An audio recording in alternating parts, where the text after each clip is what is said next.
So now let us focus on test expression. Test expressions are created in three ways. The first way is specific number of times. Specific number of times. Beforehand, you know how many iterations are required. Like in this case. In this case, you know beforehand how many iterations are required.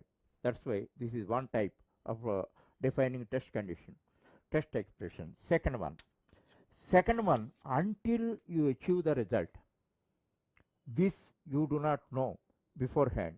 Once you achieve the result, you can know. Suppose you are you are adding natural numbers from 1 until it becomes 100, until it becomes 100, greater than or equal to 100. So how you are making 1 plus 2 plus 3 1 plus 4 plus 5 you are making at one point of time, then the sum is greater than or equal to 100. You may get a doubt, why greater than I have written? I want equal to. Equal to means exactly equal to may not come. So at one point of time 98 you got.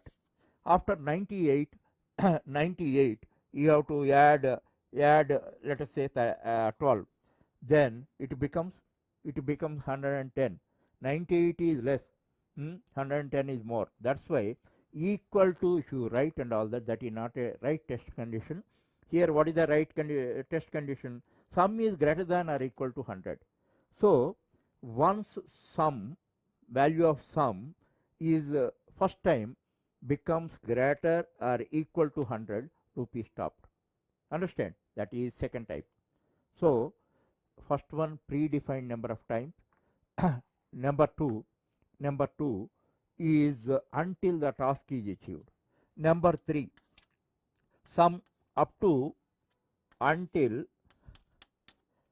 some events happen. Until some events happen. Actually, you create an infinite loop. You do not know. You do not know how many iterations you have to make. You are feeding the data of different people.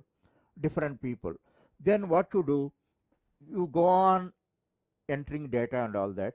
At one point of time you want to stop it, then you create a command, c is equal to x exit, like command. Don't worry about the code. Now you can create this type of code for terminating the loop. What is that?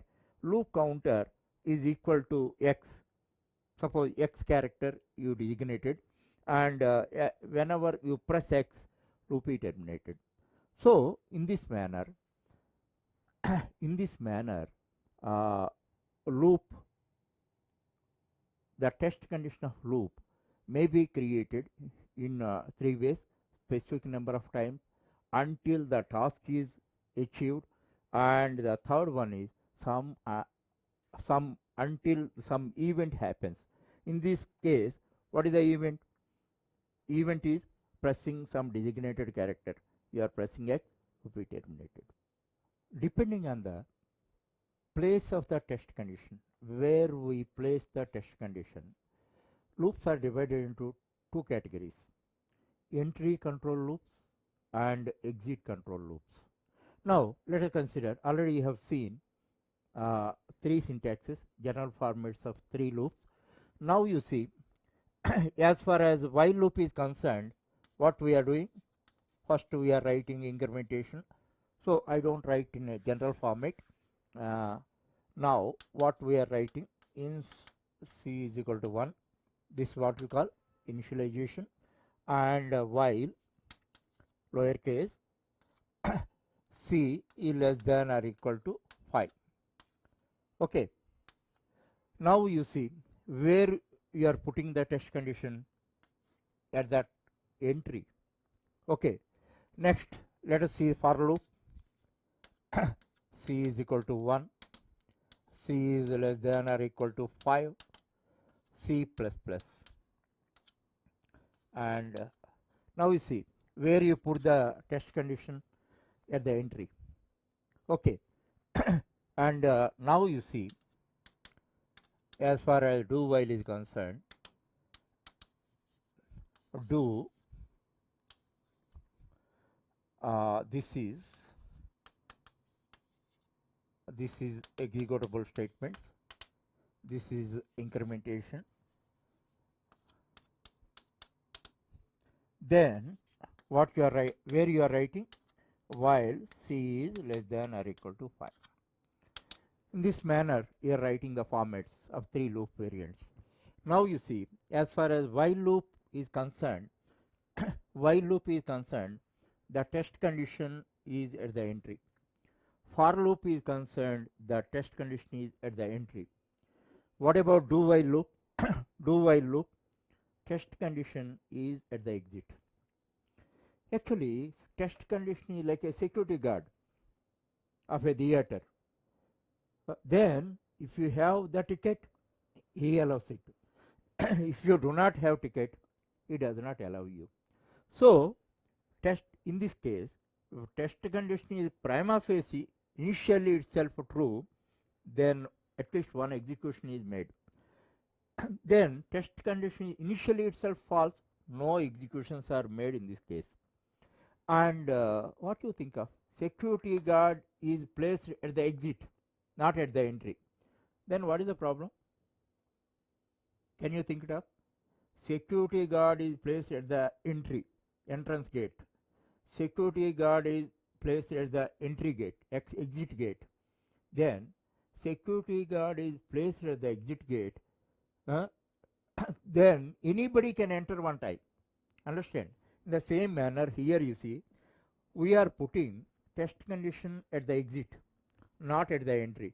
That's why, regardless of the status of test condition, whether it is true or false, one execution is made. If you, at your theater, if you engage security guard at the exit, any person can enter one time. Understand? If you place security guard at the entry without ticket, nobody can enter. That you understand that. So these while loop and for loop are entry control loops. At entry itself, whether the test condition is true or false, it sees. And in case of do while loop, it is exit control loop. That means test condition is not true also. In case of false of test condition, also one execution is made. This is one important point you must remember. Thereafter, from the beginning, I am using the phrase incrementation. Incrementation includes decrementation. Understand? Incrementation is positive incrementation, decrementation is negative incrementation. That you have to remember. And how we write?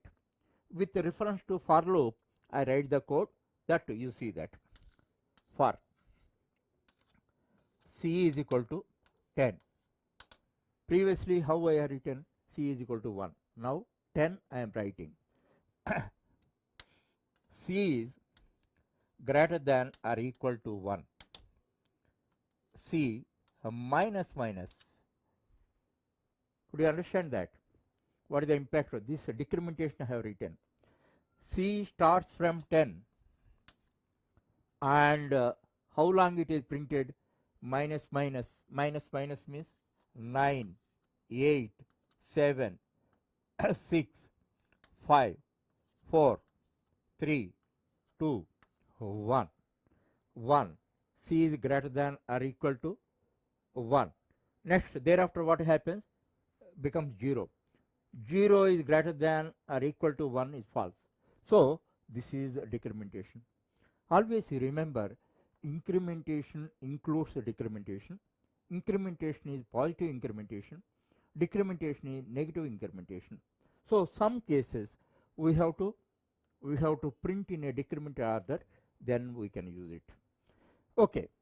Next, one more important point is, in all these examples I am using starting from 1 and using integers and all that. It is not limited to integers. Now initialization started from 1. It need not be 1. It may be 5 also. It may be 10 also. Suppose you want to print numbers from 10 to 20, the initialization is 10. Thereafter 11, 12, 13, 14, up to 20 it is incremented. And one more thing, uh, these incrementations, initializations may be integers or floats or chars also. That I show you with a reference to for loop. Now already integer you have seen. For c is equal to 1, c is equal to less than or equal to 10, c plus plus. This is 1 incrementation. If you want to make it 5, and here c plus equal to 2. That means what I am doing actually it starts from, let us say, start from 4, initialization is 4. Every time how much 2 is incremented up to 10 it is printed. So always remember, incrementation need not be 1, it may be any value, and initialization need not be 1, it may be any value. So 4 to 10 numbers are printed. That means which numbers are printed? 4, 6, 8, 10. In this case these are printed. That also you must remember. You can use floats also. For c is equal to 1.0f, this you don't forget for all floating points, otherwise it will become double. So float, and c is less than or equal to f. Next, c plus plus, it is incremented by 1. Here we have used floating point and incremented by 1 floating point, then up to 10.0 it is printed. So another variant, we can use chars also. C is equal to a, c is equal to less than or equal to z, c plus plus. What do you mean? What is the result of this? A, B, C up to Z characters are printed. A, it is incremented by 1. B is printed. You want in character form. You declared C as a character. So in this manner it is printed. And this I show you decrementation also. For C is equal to Z, C is greater than or equal to A, then C minus minus. Then how these are printed? Z to A in a decrement order you print. So you can use integers as well as floating point, and if you want characters also you can use for initialization and incrementation as well as test condition. Okay. And one more thing, already in the previous topic I explained, voluntarily sometimes you want to create infinite loop. Then how can you create? While when infinite loop is created, it test condition remains true always, then simply write true, then infinite loop is created. Okay, because already told you this is the Boolean literal. If you have to represent that, you have to write in lowercase true literally. But whereas the scenario in C is different. In C, in order to create infinite loop, you have to write 1. Whereas they should not be written in Java. Java you have to write like this. In C, C++, in order to create infinite loop using while, you have to write like this. These are the primary points what you have to learn Actually, if you don't understand also practically, don't worry. Actually, on all these points in the forthcoming topics, we write one or more programs, and you can digest each and every concept practically. Understand? Initially, it is as an introduction, it is my responsibility to give the all the points, all the characteristics of the loop control structures.